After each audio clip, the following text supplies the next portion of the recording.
So when I walked into that Nazi bunker with like swastikas up on the walls, and I went in, I rehearsed an entire hour set of Jewish music and singing that music within a Nazi bunker.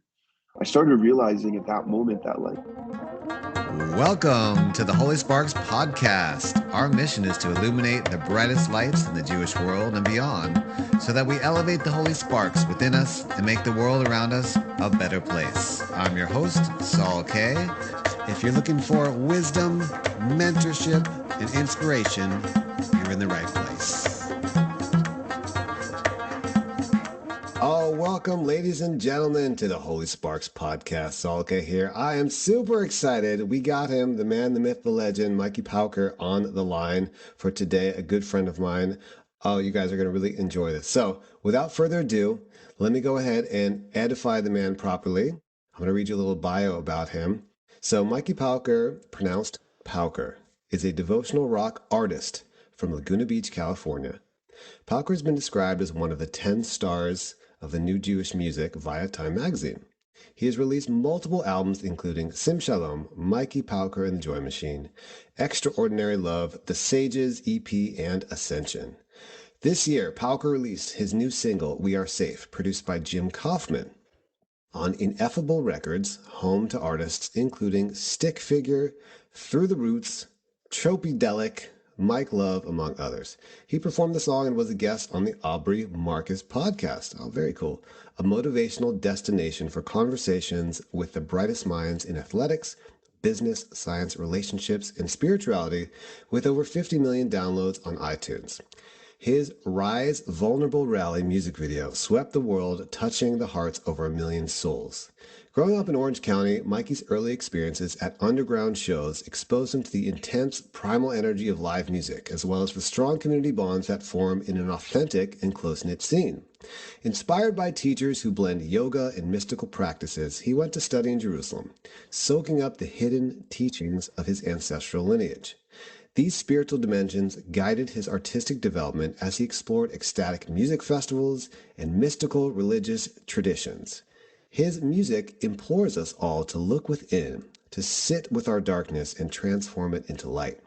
Mikey's sound blends elements of folk, reggae, and hip-hop, incorporating English and Hebrew roots into his devotional songwriting. Mikey's music draws from influences such as Bob Marley, Van Morrison, and the Police.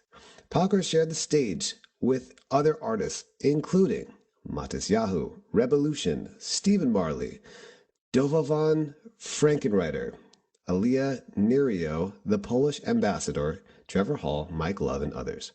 Notable performance highlights include Red Rocks, Envision, Arise, Halloween, Cali World Fest, Electric Forest, Beloved, Bhakti Fest, and Chant for Change on the steps of the Lincoln Memorial. For the past 8 years, Mikey has served as music faculty at the National Song Leader Boot Camp, also known as SLBC, teaching classes on spiritual embodied practice, music, business, strategy, and artist development. So, ladies and gentlemen, please give a warm welcome to my good friend, Mikey Pauker. Oh, let's go. Louder in the back. In the back. Let's go. Let's go. That's how we do it. That's how we do it. Oh, my goodness. Oh, they're excited today. They're excited today. Hey, what's happening, holy brother? Welcome to the hey podcast. there. How are you doing, I'm sir? honestly that intro was so great that I think it just made my whole day. I haven't had a crowd do that, I don't think ever in my life. So that was exciting. How are you doing? Baruch Hashem, everything is good. I'm Yeah. happy. I sent you a video. I sang one of your favorite songs of yours this morning with about 250 kids, and they were just in it and singing it. So your music, even 10 years later, is reverberating throughout the community. So it's a beautiful thing. So for those of people in my audience that don't know you and are not really familiar with you, I want to kind of take it from the top, and maybe you can talk a little bit about your background, kind of growing up Jewishly, and then we'll get to music and we'll kind of weave it all together. So yeah, take us from the top. So you're asking where I grew up. I grew up in a town called Laguna Niguel. It's right Laguna Beach area. Um, that's actually why I say on my bio right there. because it's when I say Laguna Niguel, people are like, "Where the heck is that?" So Laguna Beach is basically an hour south of Los Angeles, an hour north of San Diego. The ecosystem is technically coastal desert. So I would spend a lot of my time going surfing as a child, going down to a beach called Salt Creek. I'd hit the point there, hit the glassy waves there. And for me, that was connected with spirituality. You know, Jewishly, it wasn't like really. I did go to shul and whatnot, but like my way of really tapping in with the spirit was through the water, through the mystery of the wave. But yeah, grew up out there, grew up Reform. Apparently, I was a part of Nifty. I don't really remember that very much. And I went to Temple Bethel, which who I think you've been to. I think you've been to my synagogue, maybe as an artist in residence one of the years. But yeah, that's kind of my childhood. Growing up pretty secular. You know, had a bar mitzvah and confirmation, and just kind of went through the moves of what it's like to be a Jewish youth in Orange County who's not like deeply connected to spirituality. Just kind of going through the moves of. Okay, so for the audience, Yeah. maybe the small percentage of them, they don't know what Nifty is. There's some things that we throw around. What's Nifty? Just so people know what that is. Yeah. So Nifty, I don't know what it stands for, to be honest with you, but it's the youth group for the URJ, which is the Reform movement. So there's like in the different youth group movements, there's like NCSY, which I'm pretty sure is like more orthodoxy. There's USY, which is for the conservative, and Nifty is for the Reform movement.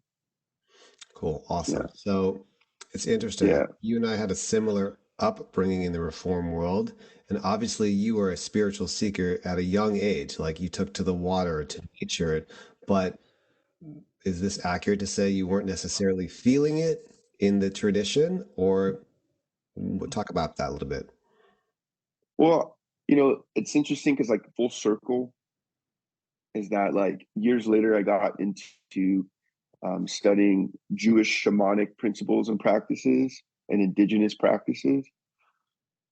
And something that like I really love is going out to the waters, going out to the desert, the midbar. Midbar in Hebrew is means place of words, to call out the Creator.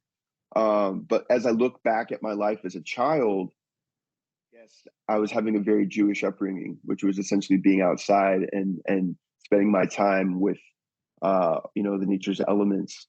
But as far as like feeling like I was excited to be in shul, like my excitement as a kid was like going to a bar and bat mitzvahs for the party. Like I really did not like the music. I was bored. High holidays would show up and I would be out in the hallways like talking to my friends. Like we'd be talking about like skateboards and our favorite skate parks and stuff like that. Like so, you know, growing up, I did it mostly because I just like wanted to party and meet friends and whatnot. Got it. Cool.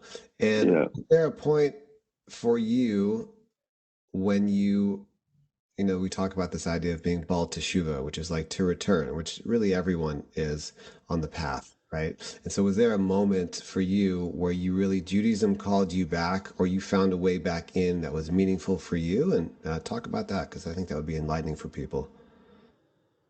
Yeah. See, there was a moment, there's been many moments.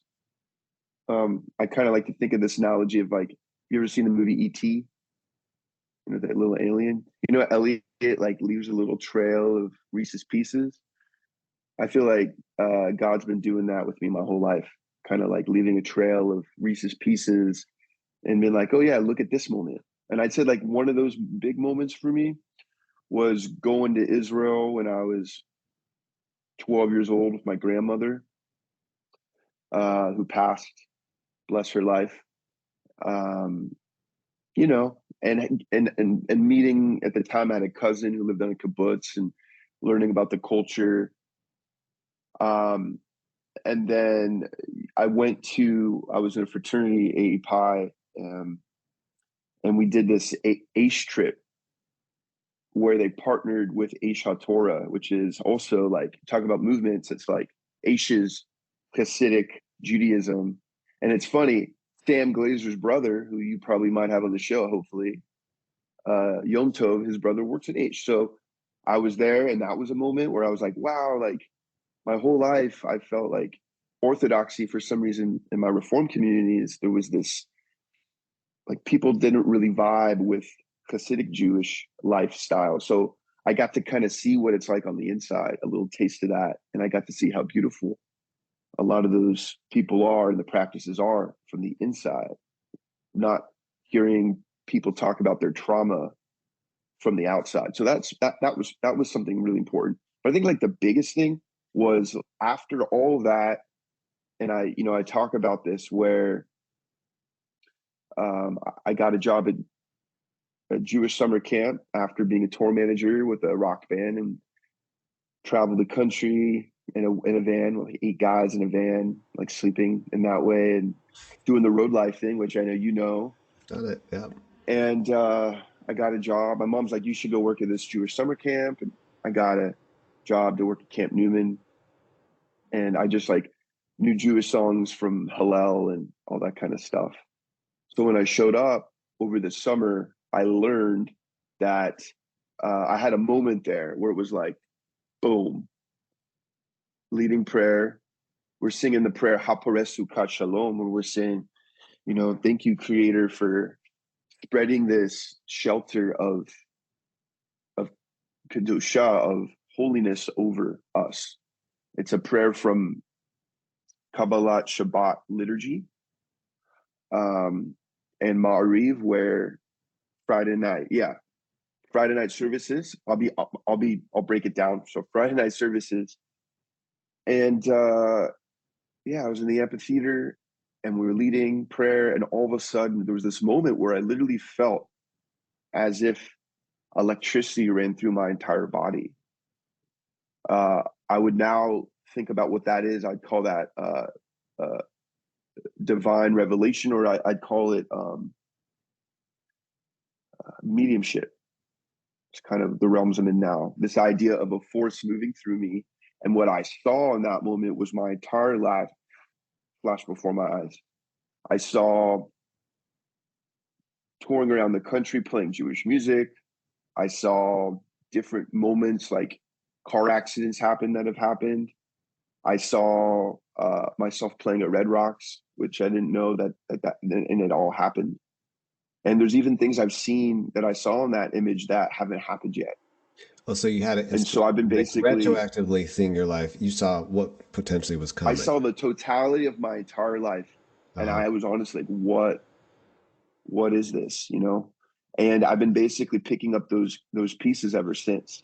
And I've been just like going with this, having emunah, having faith, even though like being a musician, it's not, people I think have an idea that, you're living this amazing life, like it's so beautiful because you get to share your spark, but it's also a very challenging lifestyle to try to find a way to make enough parnasa, to make enough financial sustenance to be able to afford a home or a family or children. And so, but that vision has been actually keeping me afloat all these years. In the days where I feel like, what the heck am I doing here? When I feel completely hopeless, there's still days like that where I'm like, what am I even doing? What is this existence? Why does it even matter? And then there's other days where it all makes sense. So I'd say that like those kinds of feelings are a human thing. And I give a lot of gratitude to the moments where everything does make sense. And I hope that if you're listening to this podcast, that you inquire about the moments in your life where it all makes sense. And then when you're feeling like hopeless and you're feeling a lack of direction, to maybe just remember those times and see if it can serve as a compass for walking forward. Beautiful. I love it. So deep. And people are always looking a lot of times, when they're coming up, they're looking for confirmation. Is this the right path? Am I going the right way? And when you get those moments, it's like, thank you, Hashem. Okay, yes, I'm on the right path.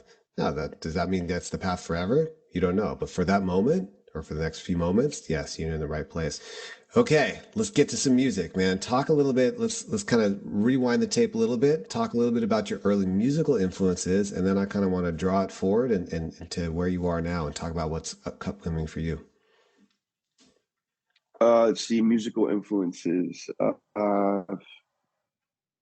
up on a lot of reggae music, Fleetwood Mac, Paul Simon.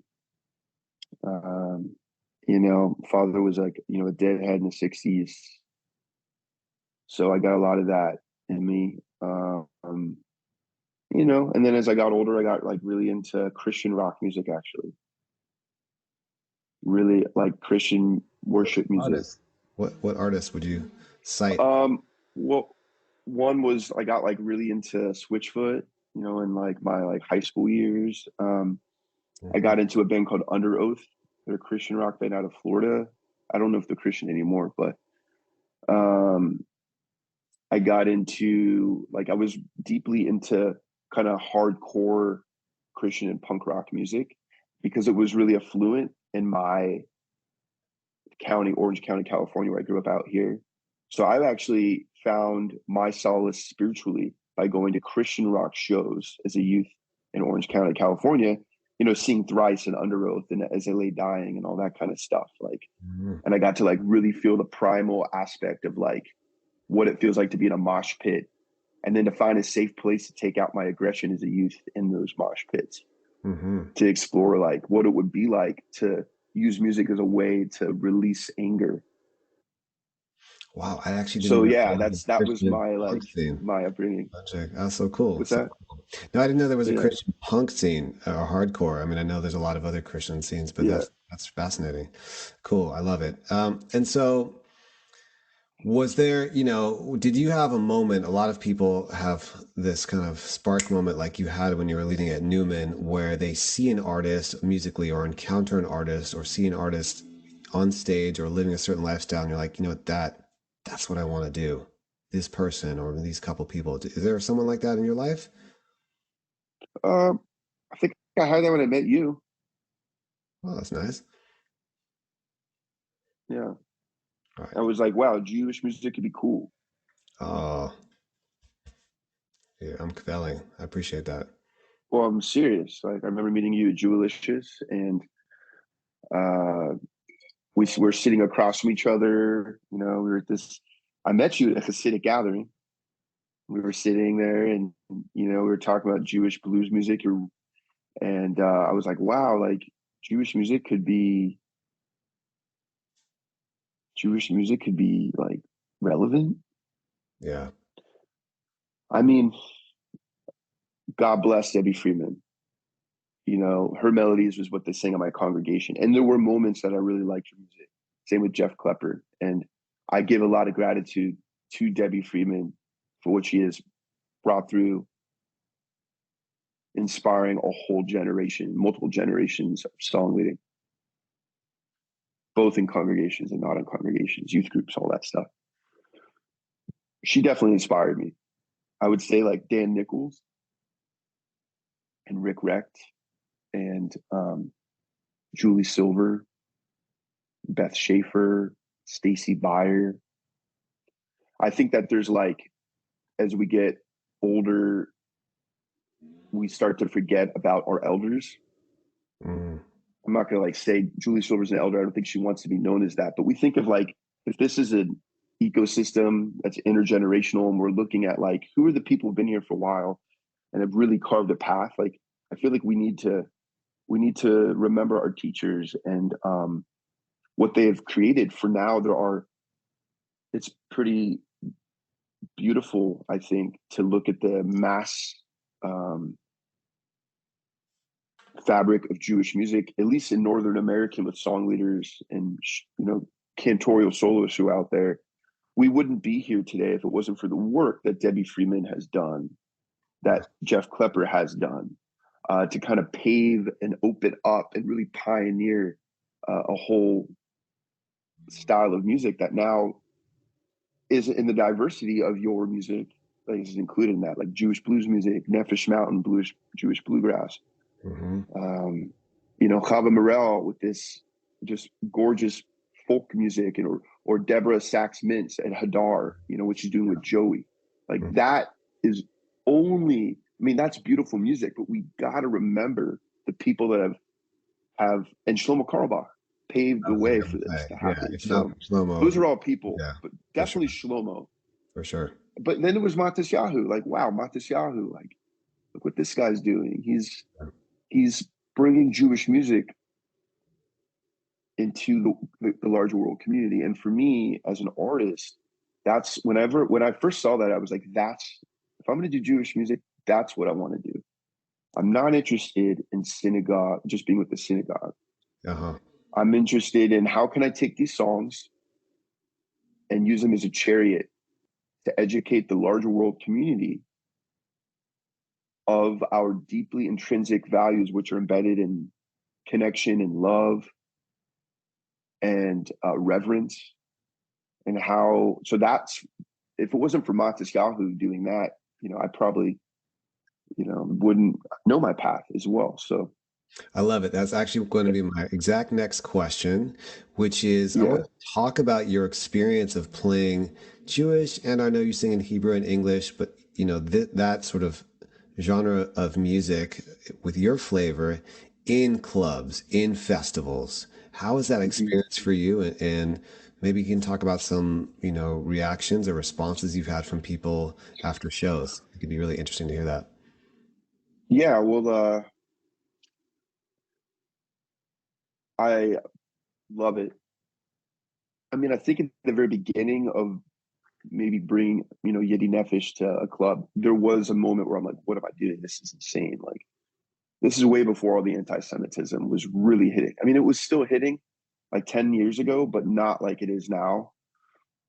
But I feel like it's a great opportunity to show the humanity of, like, you have all these ideas about like what a Jewish person is in this day and age. Well, what about me as a human? You see this body and these limbs and the soul in the song, and using it as seeing that as an opportunity. If we can take one person in that club who might have a new idea about who they think a Jewish person is, that could be supportive in their allyship and their understanding, then it's complete.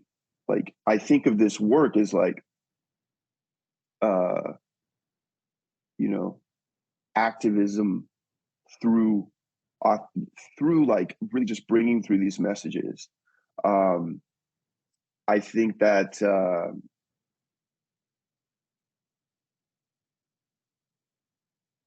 you know, playing these songs at like festivals, or like, you know, when I was at Red Rocks, I played like Yeti Nefesh. I sang Yeti Nefesh for, at the time when got up on the stage, there were about 3,000 people, so there were still a lot of seats available. It did sell out that night with 10K, but like at the 3,000 person mark, singing Yeti Nefesh at Red Rocks, like the feeling, like similar feeling of like feeling that energy like moving through the body. Um, it, to me, it doesn't matter if I'm in a synagogue or if I'm at a club or a festival. It's the same thing. It's the same prayer, you know. And it's not like, for me when I get up on stage, it's not like, I don't think of it as a performance. I think for me, when I get up on that stage, it's an offering to God, and it's to open up a space for all people. It doesn't matter what faith you are, but to know that my faith, you know, when you go to a show, see Stephen Marley. Okay, Stephen Marley, his faith is Rastafari. And so he's pulling from his tech, but he's making it universal. Same goes with Judaism. For me, I'm moving from my center of what I know from my ancestry and from my experiences praying. And I'm just making that more accessible for everyone out there, no matter what their faith is, to connect with something. Maybe some people don't even believe in God. That's awesome. I love singing with people like that too, because what music actually does is it brings us together regardless of our beliefs. But it's a language that um, we're all dancing with. Um, there's just one thing I'd like to share though, really quickly. I went to Germany a couple years ago for Limud,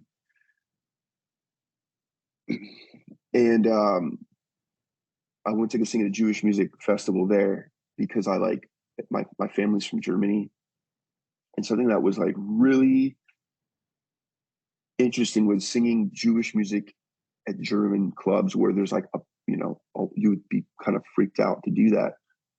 And one of the hardest parts for me was going into a Nazi bunker, because now the Nazi bunkers in Germany are covered in beautiful street art, and it's where now all the bands they rehearse. They made them into rehearsal studios. So when I walked into that Nazi bunker with like swastikas up on the walls, and I went in, I rehearsed an entire hour set of Jewish music and singing that music within a Nazi bunker. I started realizing at that moment that like what I'm here doing is like way bigger than me. And to think that Jewish music would ever reach within the walls of a Nazi bunker is beyond, and that's the thing, is like, it doesn't matter where we're singing. It just matters about the kavanah that's coming through, the intention. So yeah, that's a little story Sure. for Oh, you. it's powerful. I mean, I think it's really the ultimate act of triumph to bring it back there, to make a tikkun there, which is like Yeah. to heal something there, right? To bring it Yeah.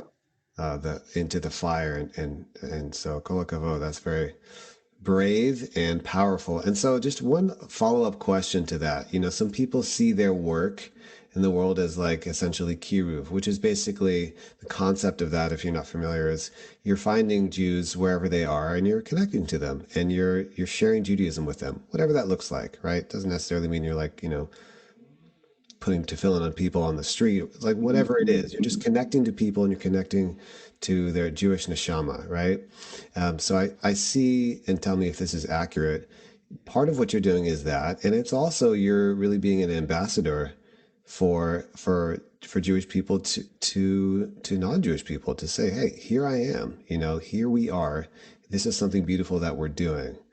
Does that accurately reflect what you were just saying? Yeah, I would definitely say it is a form of keru. It's also just a form of prayer for me, like authentic practice of like, if I don't sing these songs, I would be probably dead, because like I wouldn't have a purpose. You Mm-hmm. know, Mm-hmm. I'm grateful that for me, my practice is showing up and singing. I have to do that. If I don't sing, I'm singing for my life. I hear you. Yeah, totally, 100%. And then for all those other people who aren't Jewish, it's like, what's your ancestry? And if you don't know your ancestry, what lights you up? Like, let's find all those aspects, and like, I'm inviting you to walk towards what lights you up. By That's it. being an example of someone that is doing that from their own faith. Is that what you're saying? Like by you actually demonstrating this is what I'm doing, you're giving them permission and an invitation to do the same? I'm hoping that maybe could be an impact. I didn't think of it that way. I just, the way that I write my songs and the way that I approach the conversation and the prayer is my intention a lot of the times, is what could I do that could create a place for someone to reconnect with their ancestry, with their spiritual lineages. Sweet. I love it. Well, there's so much depth there, and I really appreciate you sharing all that. And if by any chance you guys hear a chainsaw in the background, can you hear that or no? Okay, I'll edit that out. I It's did. That was my great. my neighbor has a tree that almost fell on their house, and it is literally a miracle. I told them they need to go give some charity, even though they're not Jewish. Yeah. This giant redwood tree fell and literally missed our house by 2 inches and their car. It's incredible. I will show Wow. a picture on the podcast for you to see. I said, you guys are blessed Wow. by angels. So, the work, spiritual work we do it transcends, right? It goes beyond. Right. So I wanted to ask you about a couple things. So I heard Yeah. recently that you're trying to get a Jewish Grammy category established, and I wanted you to talk about that and let us know how it's going Mhm. and why Mhm. that's important. Yeah. So the Jewish Music Grammy category is something that, I've been in conversation with Joni Leeds, who's a Grammy award winning artist, Jewish artist from New York. She won a Grammy for an all female produced record called All the Ladies. Chava Morel, who I don't know if maybe should be on this podcast, she sang on it. Lisa Loeb was on her record. Joni's been within the she's been within the Recording Academy, I think, for 12 years. And a couple years ago, I met her. We started talking on this app called Clubhouse, which is like an audio app that I was kind of during the pandemic, bringing a lot of Jewish programming on, and we started talking. And I said to her, what about this about a Jewish music programming? She's like, I've been thinking about that too. So we kept geeking out about it. So then she nominated me to join the Recording Academy this year. I was great. I'm a voting member for the Grammys. And so now that I got voted in, we started really coming together to figure out, okay, what do we need to do to make a Jewish music Grammy happen? And why is that?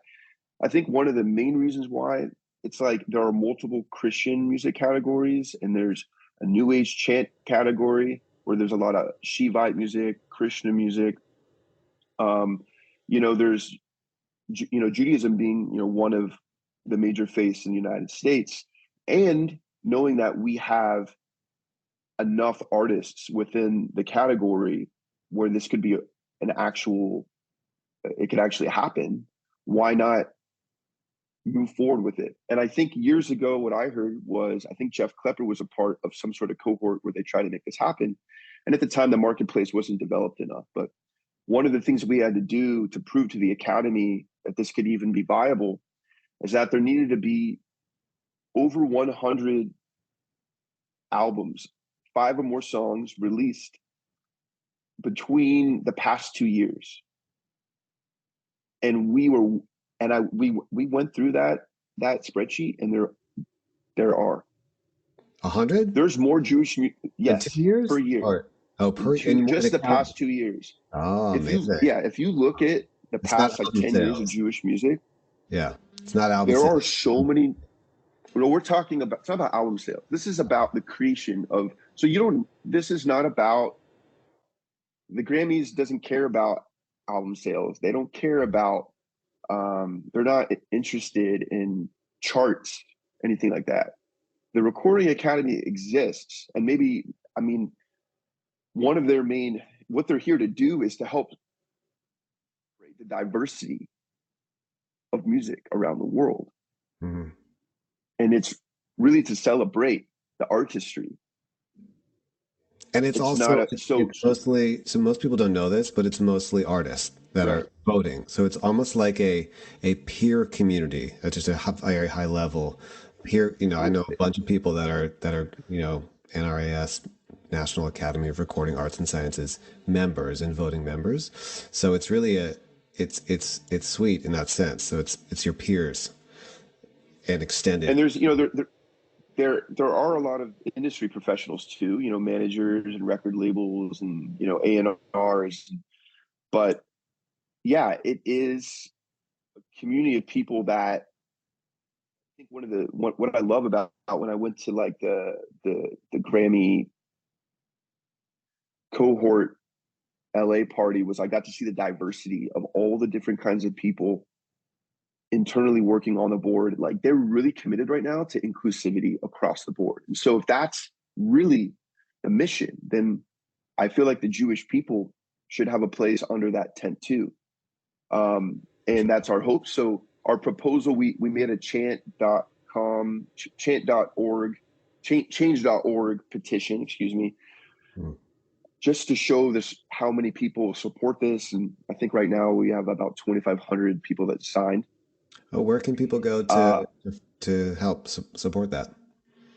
Yeah, if you go to my website, mikeypauker.com, you can literally see it right there on the homepage, and you can sign. And we still would love your support. Like, this process.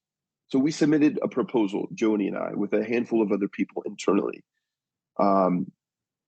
We will know about the final decision hopefully within the fall, like what's going to happen. Like, so to be determined. So great. I was obsessed with this idea 15 years ago. I literally was losing sleep over how is it possible, but it was a much smaller market back then, and there were a lot less people releasing. So I think it's great that the metrics are the amount of releases in a calendar year. So if this is any incentive for those listening, put out your record this year. It will help. I think it's also too to celebrate the diversity of Jewish music, because people think of Jewish music in America, they think of like the song leading culture, but there is like Mizrahi music, you know, there's Sephardic music, there's spiritual Israeli music, there's Jewish rock, folk, reggae. There's so many different genres. There's cantorial music. Like Jewish music is such a huge amount of music that like hopefully this brings education within the Jewish community, but also the world, to see that we're not a monolith, that we are a people with a diverse history, and that also this idea that there's, some people think that right now the reason the world is a certain way is because the Jewish people, they control it. Like this is something that's dominant actually in the festival culture that I perform at. I have to deal with a lot of anti-Semitism. And first of all, I want to say the Recording Academy I'm not in any way do we feel that they're anti-Semitic, that there's not a category. It literally has to do with that there hasn't been a market yet that's been significant. Now that there's a market, this is possible. But what we think is when someone says to me, like Mikey, like, or, people come forward in the music industry and say that Jews own the music industry. It's like, yeah, if that was the case, then how come we don't have a Jewish music Grammy? Is that still being If said? that was the case. Have you actually heard that recently? I mean, have you actually heard that? I mean, I know that when I was growing up, there was this belief, right? But I mean, have people said that to you? Kanye West. Oh, all the time. I mean, everywhere I go, as being a Jewish artist, the amount of pushback I get socially is insane. The amount of emails I get daily because I'm out in the public. Like, yeah, I would love to come forward and share about that, but it's like, that's not the point of this, right? I feel like right now we have an opportunity to bring Jewish music, which is valuable, into the world community for the world to understand that we are actually a people of peace. We are a people of equality and inclusion. And through the music of our diversity, we can not just pave a path for Jewish music, but I think the even bigger hope is that every faith has their own Grammy category, because every faith is a valid and it is a valid marketplace where we can really celebrate every single connection to creator, no matter where or who they come from. So that's my goal ultimately down the line, is like, let's bring everyone in, not just the Christian community. Let's bring in the Jews too. And the world. I agree. Yeah, totally agree. And yeah, I think there's like 15 Christian categories, and it's great. There's tons of music. It's like 70% of American music is that. So, and also I want to encourage you to don't just get one category. You need like two or three or maybe four, right? You need like liturgical, folk, rock, like as much as you can. So, if you're going in, go big. Definitely go to Mikey's website, and then maybe there's a link you can follow to change.org and help sign the petition for sure.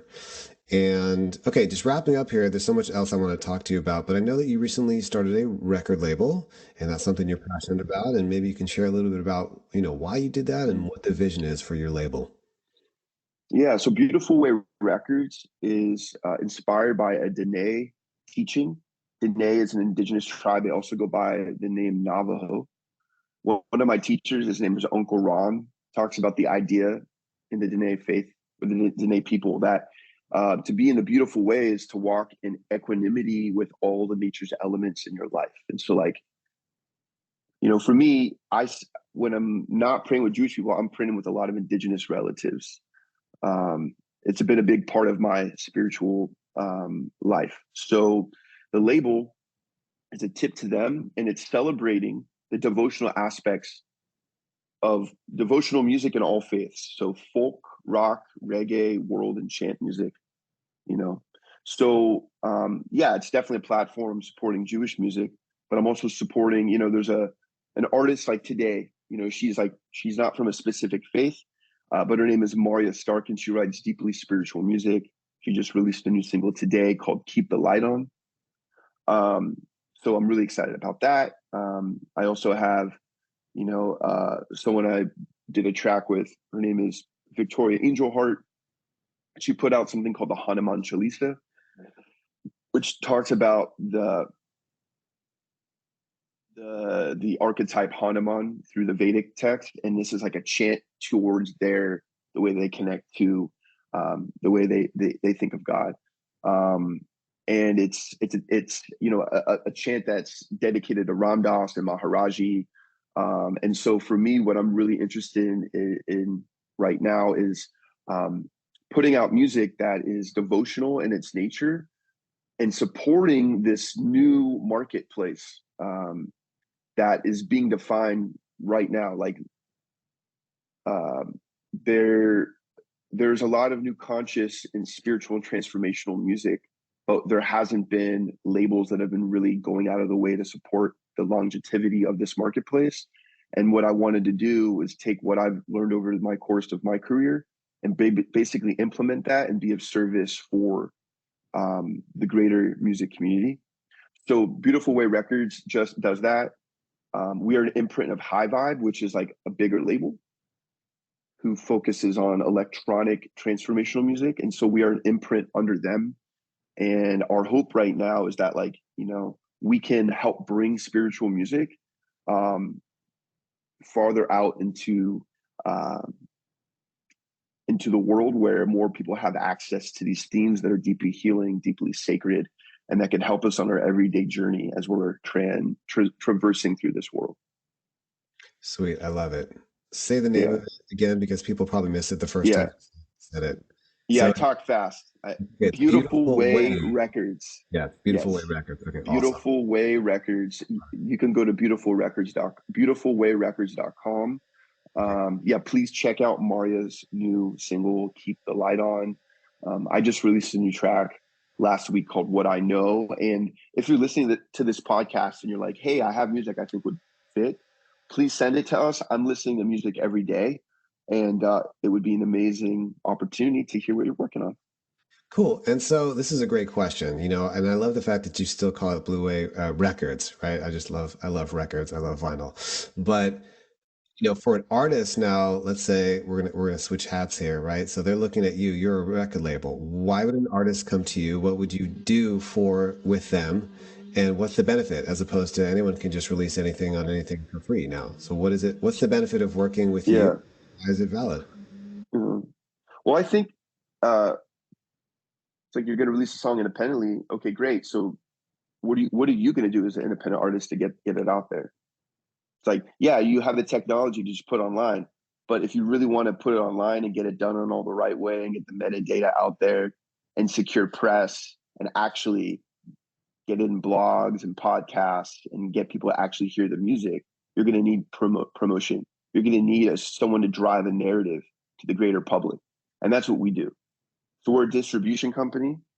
So instead of going through DistroKid, we're a distribution company. You would go through us. And the services that we provide are marketing and PR and promotion services to get your music marketed out there.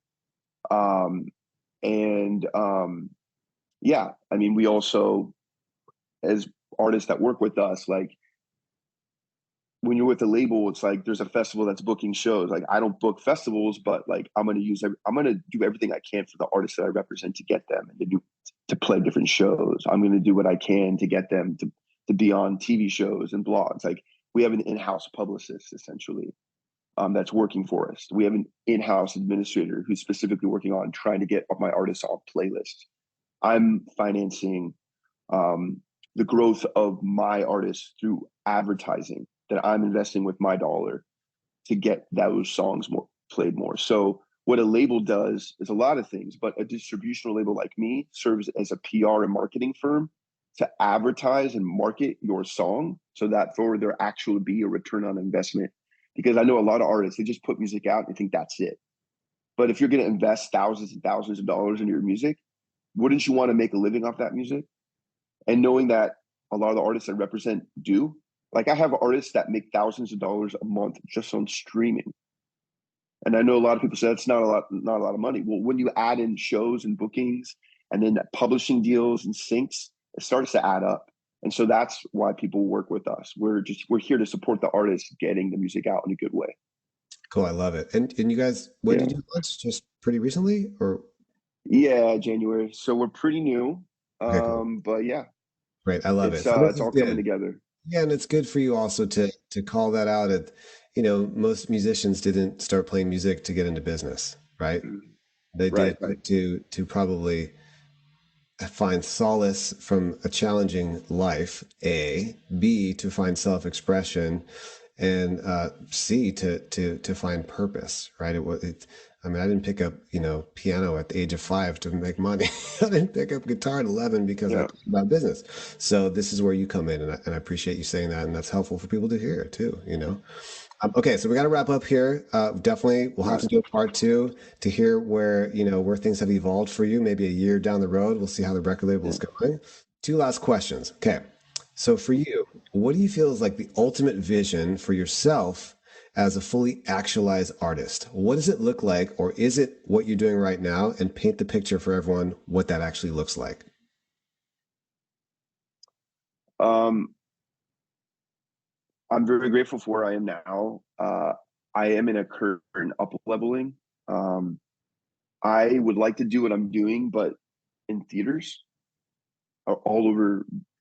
I'm actually working with the team now to make this happen. So you'll see soon about these new tours happening. Um, my goal is to basically create church or temple for the masses through music. That's my main goal here through music. So that's the main thing. I think my main service is like, how can we create deeply emotional moments where we can bring all people together to connect to community, to connect with our hearts, to connect with creator, and have that be through music. And I feel like that moving forward, I feel like that's my kind of my what I'm looking at is like a long vision. And how can we do this globally? And how can I support other artists to have a similar paradigm? Um, and um, yeah, I mean, as far as the label goes and my music, I just want to be in service. Like for me, it's really about avodah service. How can I take what I have learned, all my success and a lot of my failures, because I sure have failed a lot and I fail almost every day and I love it. But taking the alchemy of that silver lining and using it for the benefit of the good. And what I hope to do is to support many more artists who are looking to live their dream and bring their artistry to the forefront of their existence. So I do that through coaching too. So if you're interested in finding a coach to support you in that process, this is what I do with people 3 to 6 months containers. I'm available. Reach out and we can build a program to help you jumpstart your music career, so that you could build the life that you're looking to that you're dreaming about. So Oh, I love it. that's Okay, my so vision. oh, Yeah, beautiful. It's a beautiful vision. yeah, Totally down with it. So yeah. definitely reach out to Mikey if you're looking for sort of Thank you. artist development coaching, which I think is definitely a service that's needed for sure. Well, we have to wrap up because I have my chavruta that starts in about a minute. But Let's do it. I want to just bless you with incredible Thank you, simcha, man. shalom, parnasa, and that your label should be successful, and that the artists you work with should be successful, and that you should be a great bridge between the Jewish people and the nations of the world, and you should continue to light up the world and be successful in all your holy work. Amen. Amen. Can I give you a blessing? Of course. All right, ready? This is for you and everyone here. Yivarechecha Adonai v'shmerecha, Ye'er Adonai panav alecha v'yuneka, Yisa Adonai panav alecha v'yasem lecha shalom. Creator, just really bless, Saul with, the forward motion of this beautiful podcast for the service of Jewish music. To everyone listening, may you continue to shine your face, your presence in their lives on an everyday basis, and continue to show them their gifts and to remind them of the interconnectedness of you. And may you just also please bless Saul and people listening with just deep connection and love in their hearts, and So every single day as they continue to walk, they feel deep mission on why they're here. May you help them find all their missions. May we all say amen. Amen. Can you hear us? So, thank you so much for tuning in to this week's episode of the Holy Sparks podcast. I want to thank Mikey Pauker for spending some time with us. Check him out, mikeypauker.com. I'm your host, Saul K. Please subscribe. It helps the podcast. Share this with friends and family whom you think would be inspired by the content. And we will see you on our next episode.